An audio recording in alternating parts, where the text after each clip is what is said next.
bertemu kembali dalam ibadah pada hari Minggu. Di hari Minggu ini, tepatnya tanggal 14 Mei tahun 2023, puji nama Tuhan. Mohon maaf ya, bukan 14 Mei, tapi tanggal 7 Mei ya, saya kecepatan. Ya, kita memasuki bulan yang baru saat ini ya, Bapak Ibu Saudara, bulan Mei. Ya, puji nama Tuhan, tepatnya tanggal 7 Mei tahun 2023. Saya ingin mengajak jemaat sekalian untuk kita renungkan firman Tuhan yang tidak asing jemaat sekalian dalam kitab Amsal pasal yang kedua.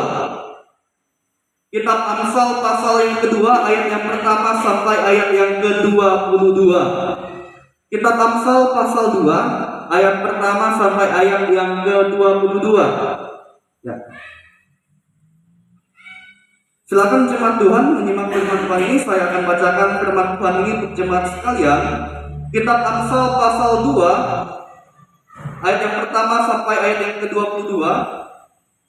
Judul dari firman Tuhan ini, faedah daripada menuntut hikmat. Ayat yang pertama, beginilah firman Tuhan. Hai anakku, jikalau engkau menerima perkataanku dan menyimpan perintahku di dalam hatimu, sehingga telingamu memperhatikan hikmat dan engkau mencenderungkan hatimu kepada kepandaian.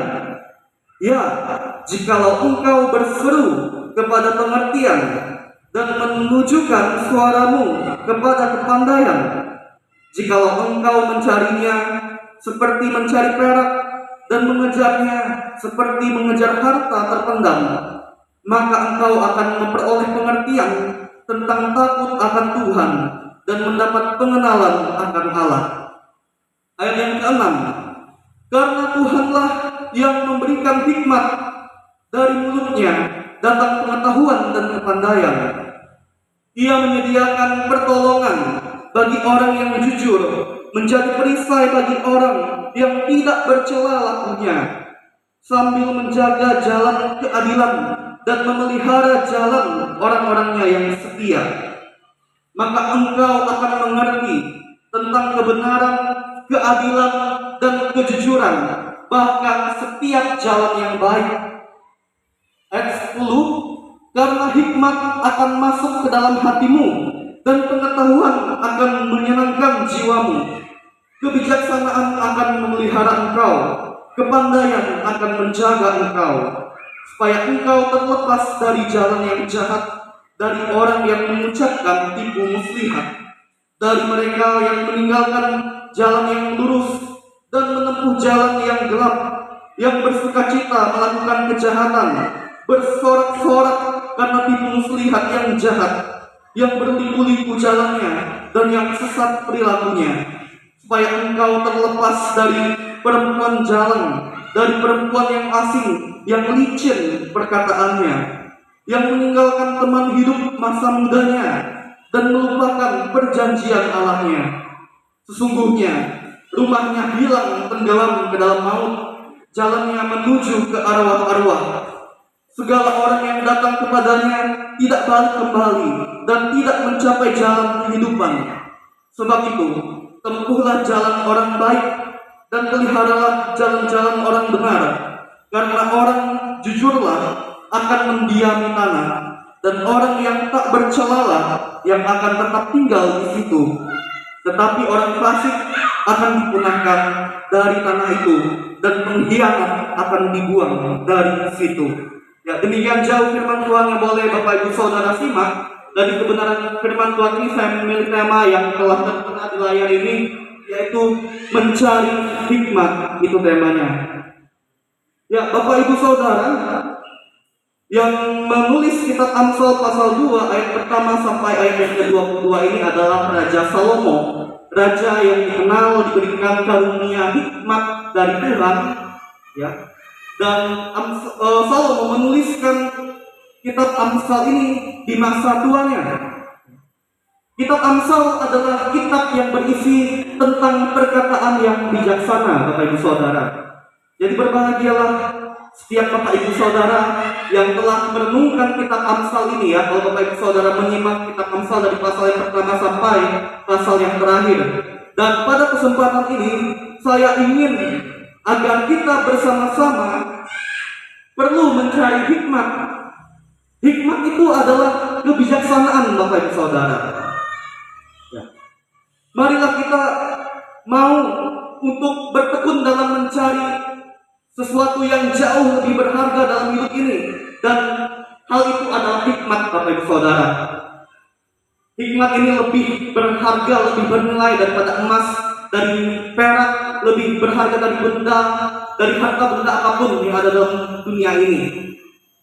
Karena harta bisa lenyap atau harta bersifat sementara saja, tidak bisa dibawa mati. Tapi hikmat itu menjadikan orang bijaksana, menjadikan orang dapat berpikir dan bertindak dengan benar. Itulah luar biasanya keunggulan dari hikmat yang perlu kita kejar, yang perlu kita raih dalam hidup ini, Bapak Ibu Saudara. Orang cerdas dengan orang berhikmat pasti ada bedanya, Bapak Ibu Saudara. Bedanya apa? Orang yang cerdas itu biasanya orang yang ahli dalam ilmu pengetahuan. Sementara orang yang berhikmat adalah orang yang bijaksana dalam berpikir dan bertindak, sehingga dia pasti berpikir dan bertindak dengan benar. Tidak mungkin salah. Itulah orang berhikmat. Orang cerdas belum tentu dia berhikmat, Bapak Ibu. Kalau menurut ukuran pandangan manusia, orang yang cerdas, yang punya titel gelar yang tinggi, mau dia S2 atau S3, bahkan dia punya jabatan yang tinggi sekalipun, belum tentu loh Bapak Ibu mereka orang yang berhikmat. Menurut pandangan orang dunia, mereka itu orang yang hebat karena mereka punya gelar dan jabatan yang tinggi. Tetapi gelar atau jabatan yang tinggi sekalipun itu tidak menentukan orang itu berhikmat. Tidak tentu itu menjadikan orang berhikmat. Kalau kita melihat kacamata Tuhan, menurut cara pandang Tuhan, hikmat berasal dari Tuhan, sumbernya adalah dari Tuhan. Makanya kita perlu meminta hikmat kepada Tuhan, Sang Pemilik hikmat. Oleh sebab itu Bapak Ibu Saudara, kalau Bapak Ibu Saudara merasa kurang hikmat dalam kehidupan Bapak Ibu Saudara secara pribadi, saya mau katakan, datanglah kepada Tuhan. Dekatkanlah diri saudara kepada Tuhan, karena Dia adalah sumber hikmat. Dan tadi Nats Pemimpin memberitahukan dalam firman Tuhan di kitab Amsal pasal 1 ayat yang ke-7, bagaimana seseorang dapat memperoleh pengetahuan, bahkan dia bisa menjadi orang yang berhikmat, yaitu takut akan Tuhan. Bapak Ibu boleh catat itu, takut akan Tuhan. Ini penting. Inilah yang menjadi kunci yang membuat kita, orang yang percaya, bisa menjadi orang yang berhikmat. Bapak Ibu Saudara, orang yang berhikmat adalah orang yang pasti berpikir dan bertindak dengan benar, dan dia pasti bisa menjauhi segala perbuatan dosa dan kejahatan. Tidak hanya itu saja, orang yang berhikmat, dia tidak akan mudah dikompor-komporin, tidak mudah dipengaruhi oleh orang-orang yang berbuat jahat. Tidak akan mungkin dia gampang terpengaruh dengan berita bohong atau perkataan manusia yang bohong. Tidak akan mungkin orang berhikmat akan dipengaruhi oleh perkataan dusta dari manusia yang jahat manapun. Itulah luar biasanya kalau seorang itu berhikmat. Bapak Ibu Saudara, marilah dalam kehidupan di zaman sekarang ini kita semakin hari semakin berhikmat, dan kuncinya untuk bisa mendapatkan hikmat atau memiliki hikmat, mintalah kepada Tuhan. Itu dia. Firman Tuhan hari ini memotivasi kita untuk kita mencari hikmat. Ketika orang berhikmat, dia bisa menjadi orang yang mengerti tentang kejujuran. Dia bisa mengerti tentang apa itu kebenaran. Dia pasti tidak bercela lakunya. Dia pasti hidup menurut kehendak Tuhan. Oleh sebab itu, Raja Salomo melalui firman Tuhan ini menyampaikan kepada kita bahwa hikmat sangat bernilai harganya. Lebih dari emas dan perak, lebih dari harta benda apapun dalam dunia ini. Makanya Bapak Ibu Saudara, marilah kita kejar hikmat itu dalam hidup kita. Jangan seperti orang fasik.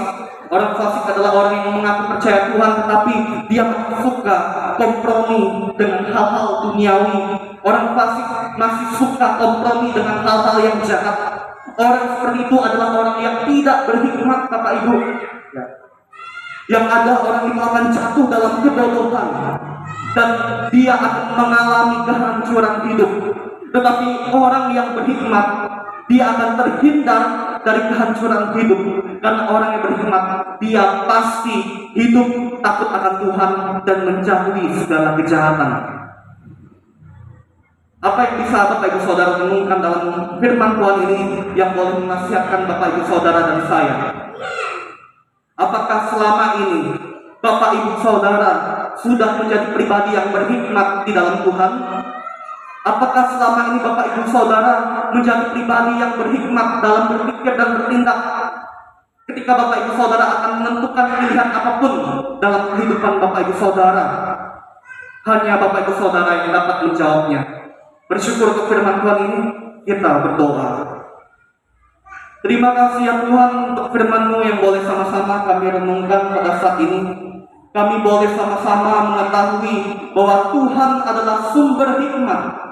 Ya Tuhan, tolonglah kami agar kami bisa menjadi orang yang berhikmat dalam kehidupan ini, sehingga kami tak jatuh dalam pencobaan.